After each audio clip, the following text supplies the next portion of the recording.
Assalamualaikum warahmatullahi wabarakatuh.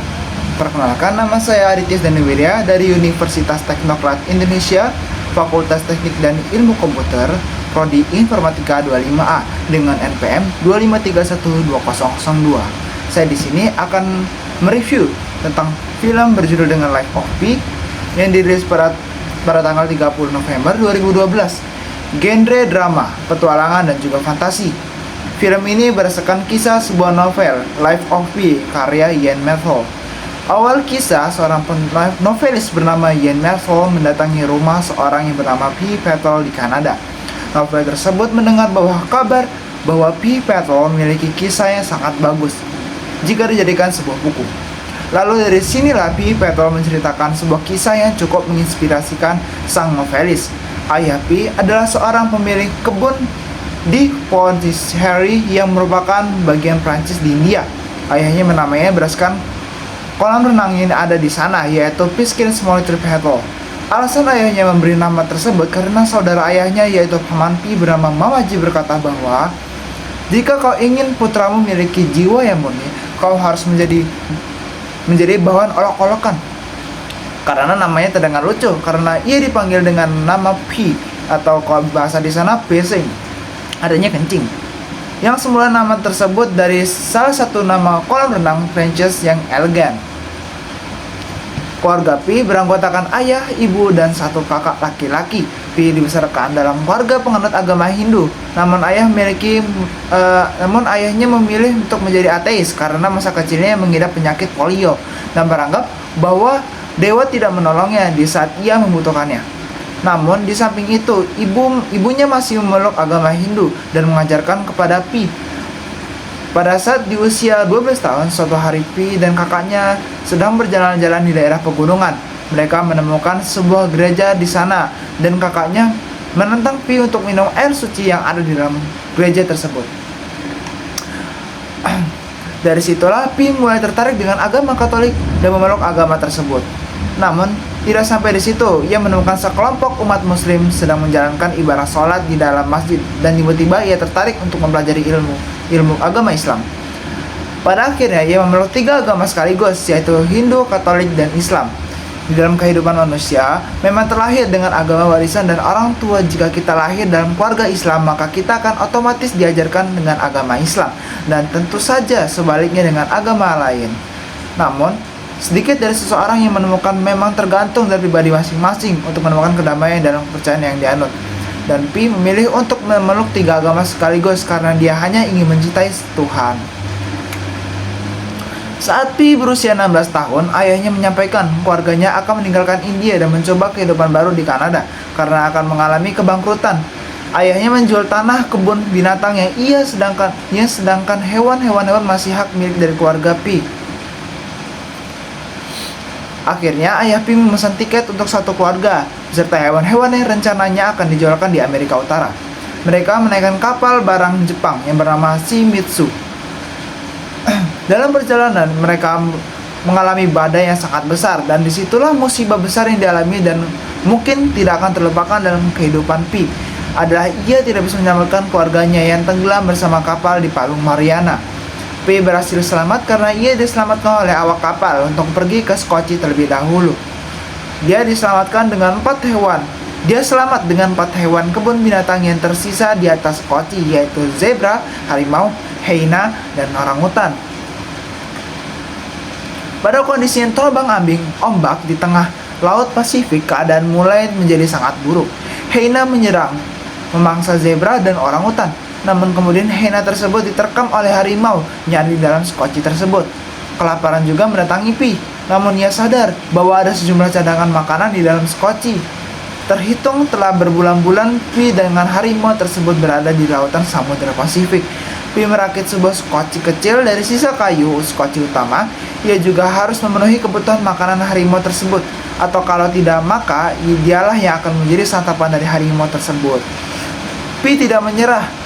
Untuk bertahan hidup, ia membaca buku panduan dari Skocie dan mencoba untuk bertahan hidup selama mungkin. Dari sini, Pi menjadi seorang yang bijaksana dalam mengambil keputusan karena ia tidak ingin mati kehabisan energi untuk menemukan hal yang tidak perlu. Hal ini hampir sama dengan kata-kata diucapkan seorang penulis naskah dan penulis skenario yang berasal dari Amerika, yaitu Jan Patrick. Dia berkata, kesakitan membuat Anda berpikir, pikiran membuat Anda bijaksana, kebijaksanaan membuat kita bisa bertahan hidup. Dari kata-kata John Patrick kita bahwa Pi mengalami sebuah kesakitan dan musibah atas kehilangan keluarganya. Lalu sekarang ia dihadapkan dengan situasi terombang-ambing di tengah laut Samudra Pasifik bersama seekor harimau. Hal ini membuat dia menjadi seorang yang pantang menyerah untuk hidup dan mengambil keputusan yang bijaksana dalam kehidupan sulit sekalipun. Pi juga tidak menyerah untuk selalu berdoa kepada Tuhan. Pertolongan Tuhan menjadi nyata setelah ia mengalami badai yang besar dan pasrah atas semua keputusan yang akan diberikan kepadanya. Pada akhirnya ia terdampar pada suatu pulau dan pulau tersebut dipenuhi dengan populasi hewan merekat. Pi dan harimau lalu masuk ke dalam hutan dan mencari sebuah makanan. Ia berenang dan meminum sumber air yang berada di pulau tersebut. Di saat malam menjelang, Pi melihat kawanan meerkat lari ke atas pohon dan ia mengikutnya. Lalu dia menemukan sebuah bunga yang ada di atas pohon tempat istirahatnya. Ia membuka kelopak bunga tersebut dan menemukan sebuah gigi manusia yang telah menyatu dengan tanaman tersebut. Dia juga melihat ke arah sumber mata air yang ternyata air tersebut berubah menjadi asam dan mengakibatkan ikan-ikan jadi mati. Ia sadar bahwa pulau tersebut bukanlah tempat yang bagus untuk bertahan hidup. Maka keesokan harinya, ia mengumpulkan sumber makanan sebanyak mungkin dan melanjutkan mengarungi lautan. Pada akhirnya ia sampai di pantai Meksiko dan dengan kondisi badan yang sangat kurus dan kehabisan energi untuk bergerak. Sedangkan harimau pergi meninggalkan Pi dan masuk ke dalam hutan. Setelah beberapa jam, Pi ditemukan oleh warga di sana dan diselamatkan. Pi merasa sedih karena ditinggalkan oleh harimau tersebut dan sudah dianggap menjadi keluarga dan teman dalam menghadapi musibah yang dialaminya. Di samping itu, Pi tidak punya keluarga selain harimau yang diberi nama oleh Richard Parker. Di rumah sakit ia dirawat, Pi didatangi oleh agen asuransi dari perusahaan kapal Jepang yang diwawancarainya tentang apa yang terjadi. Dia menceritakan semua yang terjadi selama ia berusaha bertahan hidup di tengah Samudra Pasifik bersama dengan seekor harimau. Namun agen asuransi tidak percaya dengan apa yang diceritakan dan bertanyakan sekali lagi kepada Pi yang sebenarnya terjadi. Lalu Pi menceritakan kisah yang berbeda, yaitu 4 hewan yang selamat sebelumnya diganti menjadi korban manusia yang selamat, yaitu ibunya sebagai orangutan, pelaut sebagai zebra, hyena sebagai juru masak, dan Pi sebagai harimau. Yang menceritakan bahwa juru masak telah membunuh pelaut dan memakan dagingnya. Ia juga bercerita bahwa sang juru masak membunuh ibunya sebelum Pi membunuhnya dan dengan sebuah pisau. Agen asuransi masih belum puas dengan cerita Pi, lalu pergi melanjutkan wawancara lebih jauh. Kisah berakhir di saat Pi Patel menanyakan kepada novelis yaitu Jan Merkel. Dia berkata, "Aku menceritakan 2 kisah tentang apa yang terjadi di lautan. Tak ada penjelasan sebab tenggelamnya kapal itu, dan tidak ada yang membuktikan kisah mana yang benar, mana yang tidak."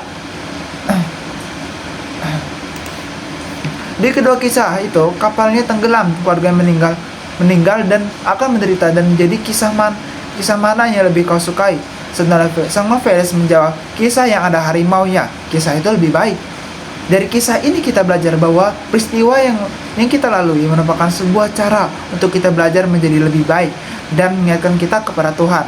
Dari kisah ini mengajarkan kita bahwa semua agama itu baik dan mengajarkan untuk berbuat baik kepada semua makhluk hidup dengan caranya masing-masing. Terkadang kita mengalami sebuah musibah, kita bisa menjadi manusia yang lebih baik dari sebelumnya, menjadikan sebuah pelajaran atau peristiwa yang tidak pernah terlupakan dalam hidup.